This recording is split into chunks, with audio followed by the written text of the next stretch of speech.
समाव जोङो सान्तिपुर प्राइमारिनि सिङाव थानाय नैबे माजुलि गामियाव दंफैयो आरो जों दिनैनि बे मिडियानि सिगाङाव जों बेखौनो क्लियार बुंनो सानदों जे थांनाय 27 मार्च खालि जोंनि बे बनगुरुं ओनसोलाव जोंहा बिटिसिनि लेङाइ मावफुं सोद्रोमा आरो उदालगुरि समस्तिनि एमएलए गबिन्द बसुमतारीनि दैदेननायाव बेयाव जि जयनिं प्रग्राम लादोंमोन जोङो दिनै बे ओनसोलाव फैनानै जोङो मिथिनो मोनबाय जे जोंहा नैबे उत्तर माजुलि होननायनि खगेन अरां अनिल अरां आरो मंगल अरां बिथांमोना जिथु बेयाव UPPL राजखान्थि हान्जायाव हाबनायनि जि बाथ्रा बुंदों दा जों बेखौ खोनानो मोनदों जे दिनै पाब्लिकफोरखौ बिथांमोना बेयाव PMAY न'नि सोमोन्दै सावरायनो होननानैसो बेयाव लेंबोनाय जादों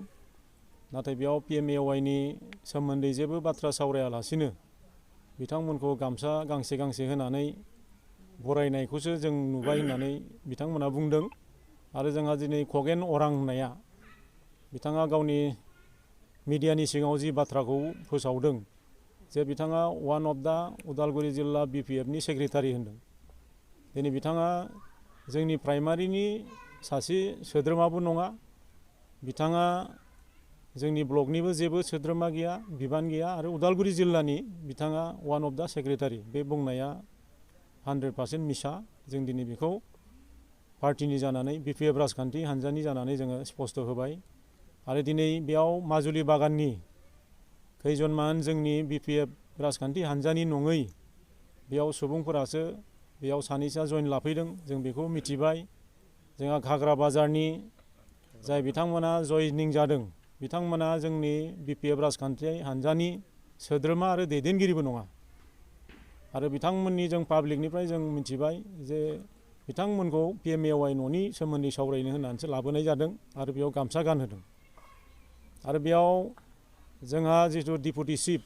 गबिन्द बसुमतारीया जि बाथ्राखौ बुंबाय जे 17 बोसोराव दिनै BPF राजखान्थि हान्जाया जेबो मावाखै होननानै बेयाव जिखिनि बुंदों दा जोङो बेखौ 17 बोसोराव मा मावदों मा मावाखै दिनै रायजो राजानाव बिथांमोना सोंनांगौ दिनै जि बरमुखलियाव 2003 सननि आगोल बिनि जिथु लामानि अबस्था बिनि LP स्कुलनि जि अबस्था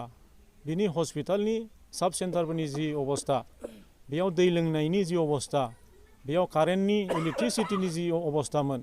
जों बेखौ बिनि रायजो राजानियाव सोंबानो जाहैबाय दिनै 17 बोसोराव बेयाव गोबां सोलायनाय जों नुदों दिनै बेयाव जोङो लामानि अबस्थाया खुनु पाक्कानि लामा नङामोन दलं गैयामोन दिनै बेयाव दलं जाजोब्बाय CC लामा जाबाय दिनै गिदिर गिदिर ब्रिज जालांबाय आरो बयनिख्रुइ जोंहा बेयाव दै लोंनायनि समस्या दंमोन दै लोंनायनि समस्याया दिनै 90% जोंहा रिहन दैमारि आदानि दैदेननायाव बेयाव गोबां जोङो स्किम लाबोनो हादों बिथांनि मिनिस्टार थानाय समाव आरो दिनै जोंहा बेयाव बनगुरुं ओनसोलाव देहा फाहामसालि दिनै हस्पिटाल गैयामोन जों बेयावबो देहा फाहामसालि जों हस्पिटाल लुनो हाबाय आरो बिदिनो जों गोबां जौगाथायनि खामानि जों मावदों दिनै बिथाङा गावनि खुगाजों डाइरेक्ट बुङालासिनो जोंनि रायजोफोरनाव सोंनानै बेफोरबायदि बाथ्राखौ बुङोब्ला जों एसे गोजोननाय मोनगौमोन आरो बेनिखायनो जों बुंदों दिनै जों 17ता बोसोराव दिनै कारापसन जाबाय होननानै बुंदों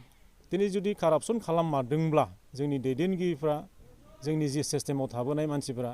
दिनै बिथांमोना मानो इनकाउरिनि थाखाय डिमान्ड होनो हायाखै दिनै ED होनांगौ CBI इनकाउरि होनांगौ आरो बेफोरबायदि जुदि कारापसन जादोंब्ला होमबासो रियेला ओंखारगोन ओरैनो बानसावनानै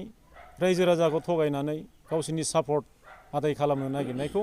जोङो भैरबकुन्द ब्लक BPF राजखान्थि हान्जायै हिसाबै जोङो बिथांमोनखौ गरियावना होदों आरो गोख्रों रावजों जों सोंखारिदों आरो फैबाय थानाय समाव बिदि भुवा जाहाथे रायजो राजाफोरखौ बानसावनानै सोरखौबा बदनाम होनानै गावसोरखौनो मोजां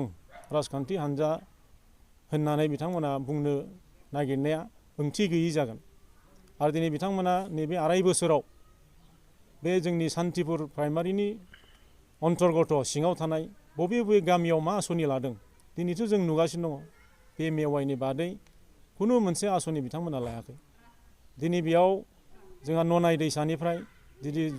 दिनै JJMनि जल जीवन मिशननि दिनै गेजेरजों जोंनि बे रिहन दैमारि आदाया जेला PHC मन्थ्रि दंमोन बिथांनि समावनो बेयाव 20 कौटि बेयाव थाखा सेंसन जादोंमोन आरो दिनै बे स्किमनि गेजेरजों जोंहा बेयाव हाजार हाजार दिनै रायजो राजाफोरा दिनै हम कानेक्सन मोननानै दिनै दैनि सुबिदाखौ बेयाव मोननो हादों। आरो बे जोंहा जिथु BPF राजखान्थि हान्जानि जिथु आफादगिरि आरो जोंहा BTCनि बारग' चिफ हाग्रामा महिलारिखौ दिनै जिथु इंलिस रोङिनि बाथ्रा जिथु बुंदों बिथाङाथ' दिनै इंलिस बुंनो रोंगौ रोङा बेनि जिथु जाजमेन्ट बेखौ जोंहा मिडिया बिथांमोनानो बुंनो हागोन आरो दिनै बिथाङा माबायदि रोंगौथि दं गैया दिनै रायजो राजाफ्रा बेखौ रिप्लाइ होगोन। दिनै नोंगौ जोंबो बेखौ बुंनो सानगोन जे दिनै हाग्रामा महिलारि बिथाङा खोन्थाखौ खम बुङो नाथाय खामानिखौ बहुदखिनि मावो बिथाङा आरो बिथाङा खुनु मिसलिया बुंबोआखै। बिथांनि खुगाजों जि बाथ्राया ओंखारो बेखौ बिथाङा मावफुंजोबो। जोंहा फेरेंगा जिथु जोंहा जिथु लेन्ड डिपार्टमेन्टनि बिथाङा जिथु सरकारि हाखौ एभेक्सन खालामनायनि बाथ्रा बुंदों बेखौथ' एसे सिन्था खालामनांगोन आरो जि बुस्थुआ फरेस्ट एरियायाव जायफोरानाखि इलिगेल माइग्रेसन खालामनानै जुदि अकुपाइड खालामदोंब्ला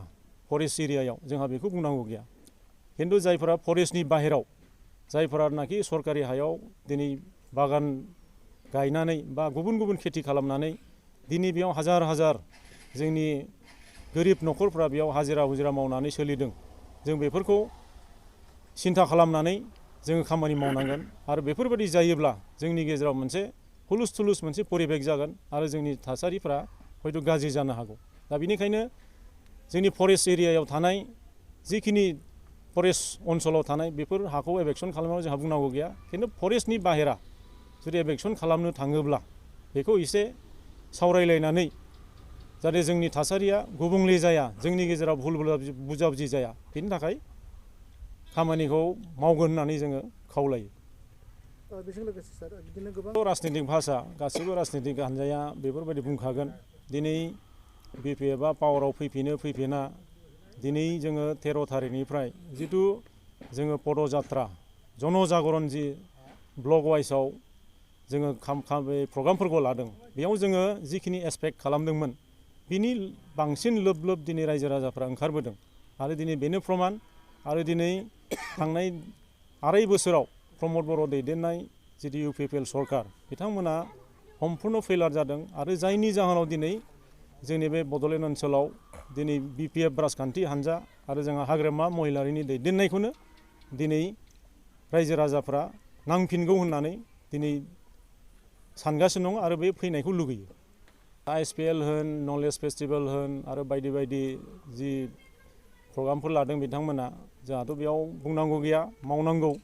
खिन्थु दिनै जोंहा बेफोरबायदि प्रग्राम लानायाव जों खोनानायाव गोबां बाजेट बेयाव हमनाय जादों बहुद खरसा बेयाव देखायदों आरो जाय खरसाखौ जों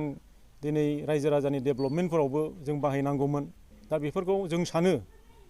जों गासैबो बिथिङाव एसे साननानै जाहाथे रायजो राजानिबो डेभेलपमेन्टनि खामानि जाथों जोंनि शिक्षा दिक्षायावबो जोङो जौगाथों जों बेखौ लुगैयो। खिन्थु अजथा खरसा खालामनायखौ जों लुगैया।